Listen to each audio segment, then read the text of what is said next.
El Señor esté con todos ustedes. Evangelio de nuestro Señor Jesucristo según San Mateo. Al llegar a la región de Cesarea de Filipo, Jesús preguntó a sus discípulos: ¿Qué dice la gente sobre el Hijo del Hombre? ¿Quién dicen que es? Ellos le respondieron: unos dicen que es Juan el Bautista, otros Elías, y otros Jeremías o alguno de los profetas. ¿Y ustedes? Les preguntó: ¿quién dicen que soy? Tomando la palabra, Simón Pedro respondió: tú eres el Mesías, el Hijo de Dios vivo. Y Jesús le dijo: feliz de ti, Simón, hijo de Jonás, porque esto no te lo ha revelado ni la carne ni la sangre, sino mi Padre que está en el cielo. Y yo te digo, tú eres Pedro, y sobre esta piedra edificaré mi iglesia, y el poder de la muerte no prevalecerá contra ella. Yo te daré las llaves del reino de los cielos.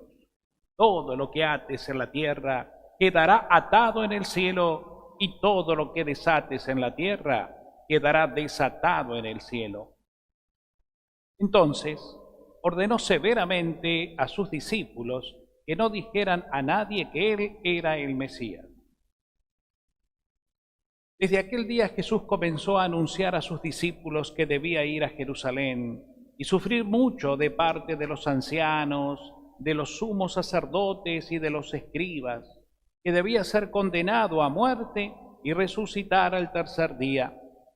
Pedro lo llevó aparte y comenzó a reprenderlo, diciendo: Dios no lo permita, Señor, eso no sucederá. Pero él, dándose vuelta, dijo a Pedro: retírate, ve detrás de mí, Satanás. Tú eres para mí un obstáculo, porque tus pensamientos no son los de Dios, sino los de los hombres. Palabra del Señor. Tomamos así. Pero muy queridos hermanos, Jesús reta severamente a Pedro. Primero lo felicita. Le dice: Pedro, esto que acabas de decir, esta profesión de fe que hiciste sobre mí, que yo soy el Mesías, ¿no? Es una bendición, te lo reveló mi Padre. Y por eso tú eres Pedro. Sobre vos voy a edificar la iglesia. Te voy a dar una gracia especial. La gracia de decidir. El Espíritu Santo te ilumine para decidir. Lo que decidas, guiado por el Espíritu, se cumplirá también en el cielo. Pero poco tiempo después, como les decía, Jesús lo reta, lo reprime a Pedro, mucha fuerza, diciéndole: apártate de mí, Satanás, porque tus pensamientos no son los de Dios.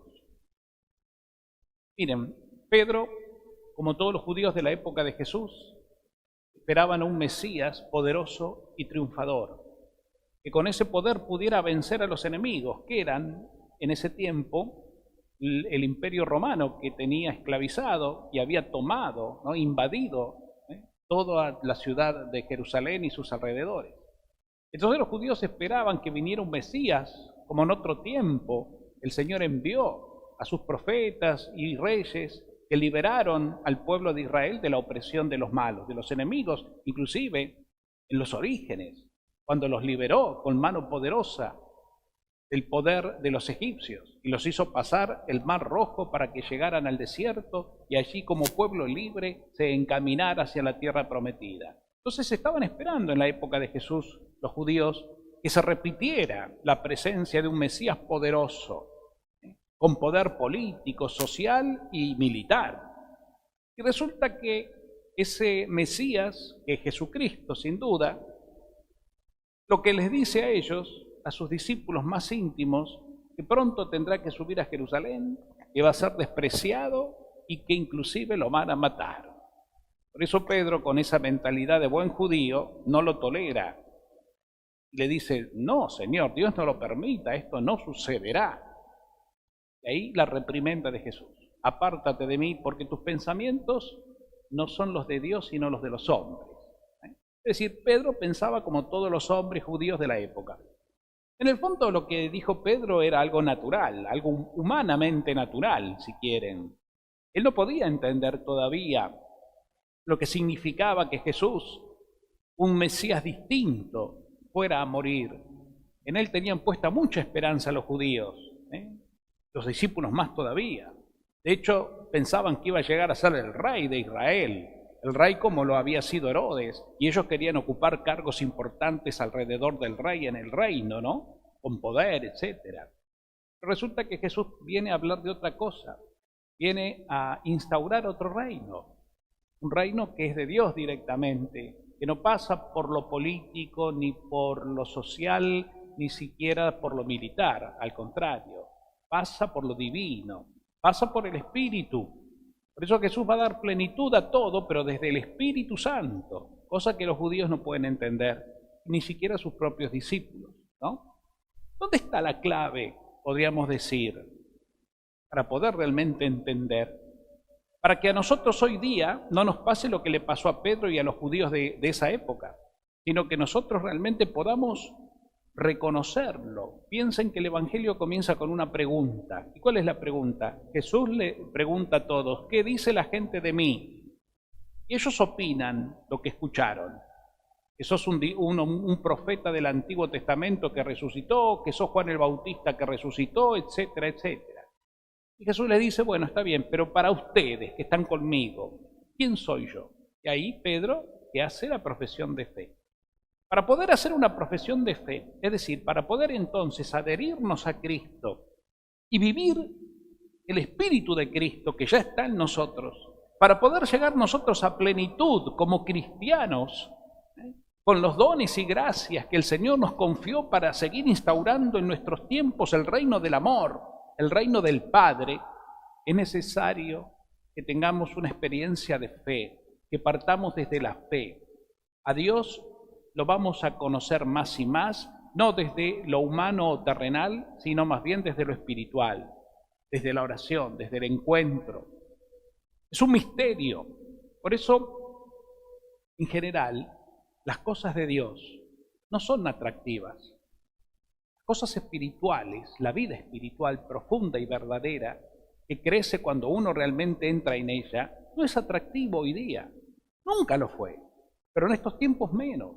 Porque en estos tiempos estamos más dispersos todavía que tal vez en otras épocas, con las tecnologías, con todo a mano, todo en lo inmediato. Voy a hablar de silencio, de soledad, de intimidad, de fe, de esperanza, de esperar en Dios con la paciencia de los hijos de Dios. Eso no sirve, no encaja. Por eso la gente cada vez parecería que se aleja más de la fe. Más allá de las limitaciones y de las responsabilidades que pueda tener la institución, la religión, la iglesia y demás, que la hay, no lo niego. Pero la verdadera experiencia de Dios parte de un encuentro y de un clima que nosotros estamos invitados a generar. Nosotros, a todos, pero les cuento el testimonio mío, como sacerdote se nos pide, y está bien, que por lo menos una vez por año tengamos un retiro espiritual de unos cuantos días, donde nos alejamos de lo cotidiano para entrar en días intensos de oración, de soledad, de adoración, de contemplación, de reflexión, guiados por el silencio y la palabra de Dios. Eso nos nutre, eso nos ayuda a volver a nuestra realidad y encontrarnos con aquel que le da sentido a nuestra vida y a nuestra vocación. Eso lo debería hacer no solamente los que estamos consagrados de una manera especial, sino toda persona que ya está consagrada también por el bautismo, como les dije al comienzo de la misa, porque los laicos, ustedes, son sacerdotes al estilo de Cristo también, es decir, están llamados a sembrar y a dar la vida desde la fe junto con Jesús por la salvación de los hombres, de los hermanos, a vivir, a transparentar en nosotros, a reproducir en nosotros la imagen del Cristo vivo que está en nuestros corazones. Para poder hacer eso realmente con entusiasmo y perseverancia y convicción, es muy importante vivir una vida íntima con el Señor, de silencio, de intimidad.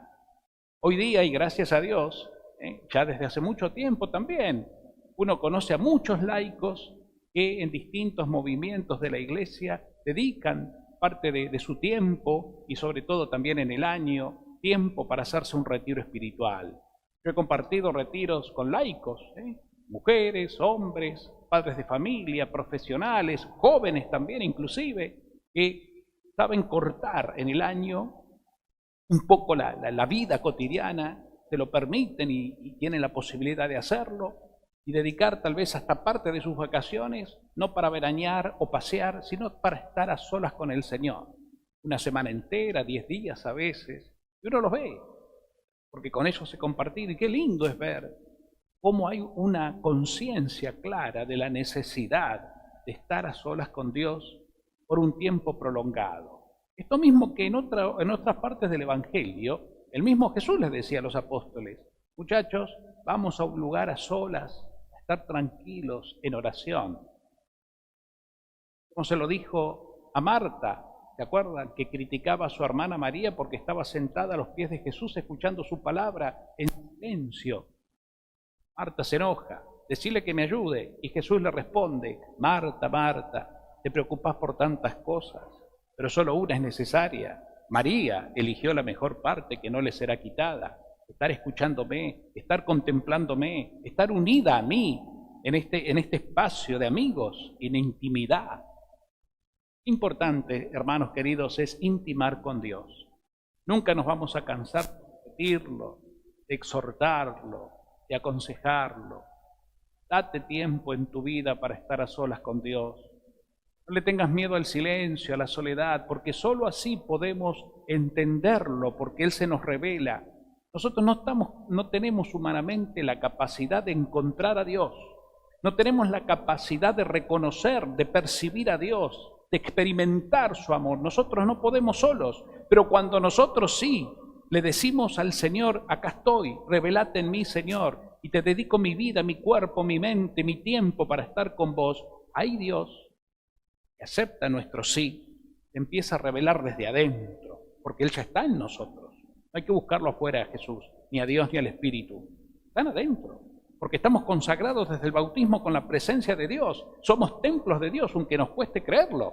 Entonces, cuando nosotros detenemos la marcha y nos dedicamos al silencio y a contemplar con el tiempo esa entrega y esa presencia, el Señor se empieza a revelar.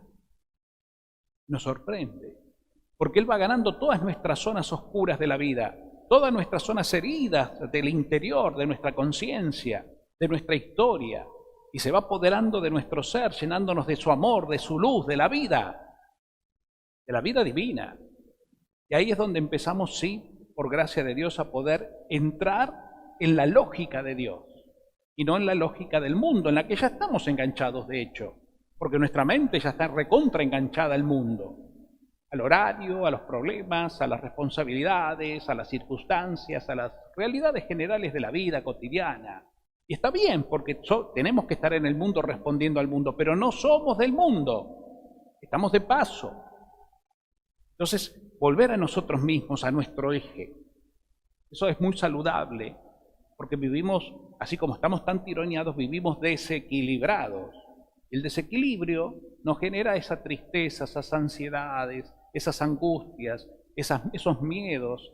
Hoy día esa famosa patología denominada crisis de pánico, ¿no? O el pánico en general que se tiene, que no quieren salir a la calle, estamos saturados, que nos enfermamos, que el peligro, que la inseguridad. Todo eso hace que uno se repliegue en sí mismo, en la angustia y en la depresión. Entonces tenemos que volver al eje interior que todos tenemos dentro, que es el espíritu, el alma. Y eso solo se hace en el silencio y en el reencuentro, sin miedo. No hay que tener miedo de encontrarse con uno mismo, no hay que tener miedo de encontrarse con Dios y escuchar su palabra. Al contrario, porque ahí está la fuente de la vida.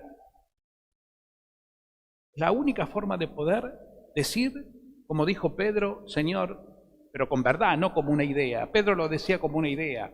Nosotros lo tenemos que confesar con la vida. Señor, tú, Jesús, eres el Mesías, eres el Hijo de Dios, eres mi Salvador, mi hermano, mi amigo. Eres el que me trae del Padre la bendición que necesito, porque solo vos, Señor, me haces feliz. porque vos garantizás mi vida para toda la eternidad, porque por mí diste la vida, para que yo tenga vida y vida en abundancia. Señor, ahí está la clave, ahí está el eje, que nos da paz, que nos libera, que nos hace sentir realmente libres, ya no esclavos de nada ni de nadie, porque solo le pertenecemos a Dios y solo somos siervos de Dios.